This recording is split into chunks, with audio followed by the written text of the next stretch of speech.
ओम नमो भगवते वासुदेवाय नमः। स्वागत है आप सभी के अपने YouTube channel Hariom Sharma money tips पर। पौष मास के कृष्ण पक्ष की एकादशी सफला एकादशी की कथा। धर्मराज युधिष्ठिर बोले, हे जनार्दन, पौष कृष्ण एकादशी का क्या नाम है और इस दिन किस देवता की पूजा की जाती है तथा उसकी क्या विधि है। भगवान श्री कृष्ण कहने लगे, हे धर्मराज, मैं तुम्हारे स्नेह के कारण तुम्हारे प्रश्नों का उत्तर देता हूँ। एकादशी व्रत के अतिरिक्त मैं अधिक से अधिक दक्षिणा देने वाले यज्ञ से भी प्रसन्न नहीं होता।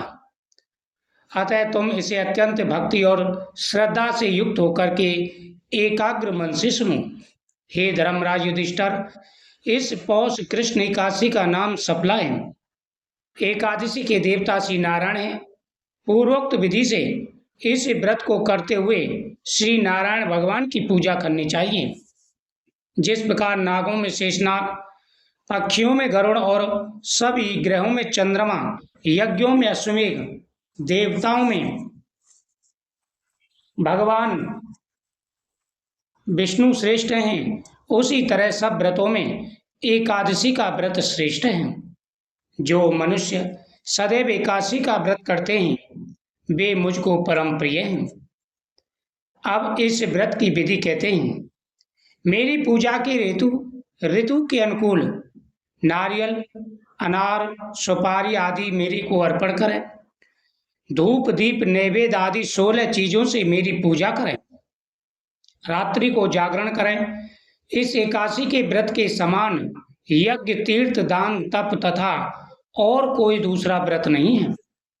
5000 वर्ष तक तप करने से जो फल मिलता है उससे भी अधिक फल सफला एकादशी का व्रत करने से मिलता है। अब तुम इसकी पौराणिक कथा सुनो। हे राजन, चंपावती नगरी में महिष्मान नाम का एक राजा राज्य करता था। उसके 4 पुत्र थे। उन सब में लुम्पक नाम वाला बड़ा राजपुत्र महापापी था। वह पापी सदा पर स्त्री, वैश्यागमन और दूसरे बुरे कर्मों में अपने पिता का धन नष्ट किया करता था। वह देवता, ब्राह्मण और वैश्यों का निंदक था। जब राजा को अपने बड़े पुत्र के इन कुकर्मों का ज्ञान हुआ तो उसको अपने राज्य से निकाल दिया। तब वह विचार करने लगा, अब किधर जाऊं, क्या करूं। अंत में उसने चोरी का कर्म करना प्रारंभ कर दिया। वह दिन को वन में रहता और रात्रि को अपने पिता की नगरी में चोरी करता तथा प्रजा को तंग करने और मारने का कुकर्म भी करता था। कुछ समय पश्चात नगरी भयभीत हो गई। वह वन में पशु आदि को भी मारकर खा जाता था। राज्य कर्मचारी तथा प्रजा जन उसको इन कुकर्मों के कारण पकड़कर भी राजा के डर के मारे छोड़ देते थे। उसी वन में एक अत्यंत प्राचीन समय का पीपल का वृक्ष था। लोग उसकी भगवान के समान पूजा किया करते थे।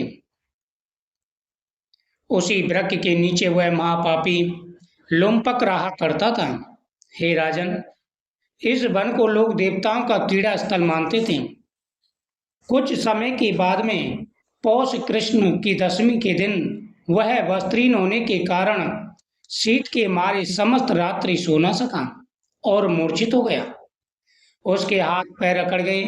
वह रात्रि उसने बड़ी कठिनाई से व्यतीत की और सूर्योदय होने पर भी उसकी मूर्छा नहीं गई। यानी दशमी की दिन वह भूखा प्यासा सर्दी की वजह से रात भर जागता रहा, फिर मूर्छित हो गया और एकादशी के दिन सुबह तक उसकी मूर्छा नहीं खुली। दूसरे दिन सफला एकादशी को दोपहर के समय सूर्य की गर्मी से उसकी मूर्छा दूर हुई और जब एकादशी के दिन सुबह जब सूर्योदय हुए, सूर्य की गर्मी उसे लगी, तब उसकी मूर्छा दूर हुई।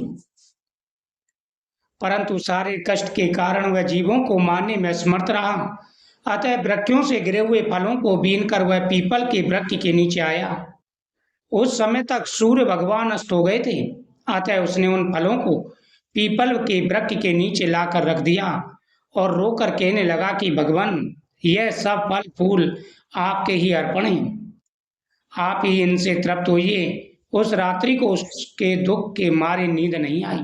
यानी दशमी की जो दिन था, रात्रि थी, वो भी उसकी कठिनाई में व्यतीत हुई और एकादशी के दिन भी उसने कुछ नहीं खाया। शरीर में शक्ति थी नहीं, सर्दियों का मौसम था, वृक्षों से गिरे हुए जो फल थे वो भी उसने पीपल वृक्ष के नीचे भगवान को समर्पित कर दिए। यानी दशमी और एकादशी दोनों दिन का उसका नियम पूरा हो गया। इस उपवास तथा जागरण से भगवान अत्यंत प्रसन्न हुए, उसके सब पाप नष्ट हो गए। दूसरे दिन प्रातः समय एक अति सुंदर घोड़ा अनेकों सुंदर वस्त्रों से सजा उसके सामने आ खड़ा हुआ। उसी समय आकाशवाणी हुई, हे राजपुत्र, भगवान नारायण की कृपा से तेरे समस्त पाप नष्ट हो गए हैं। अब तू अपने पिता के पास जाकर राज्य प्राप्त कर।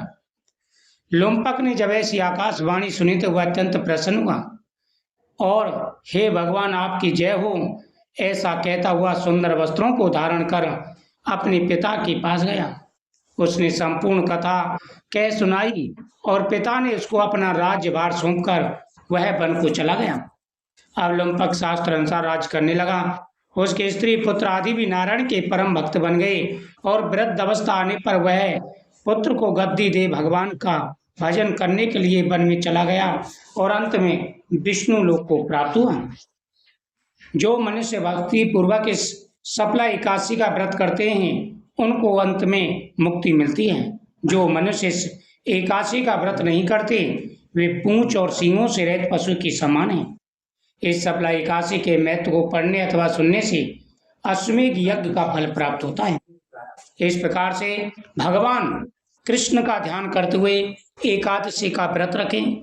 इस दिन घर में तामसिक भोजन वगैरह नहीं बनने चाहिए, चावल का प्रयोग ना करें, झूठ ना बोलें और दूसरे दिन सुबह भगवान को भोग लगा करके आप व्रत का पारण करें, आपकी हर मनोकामना पूरी होगी। जय श्री कृष्ण।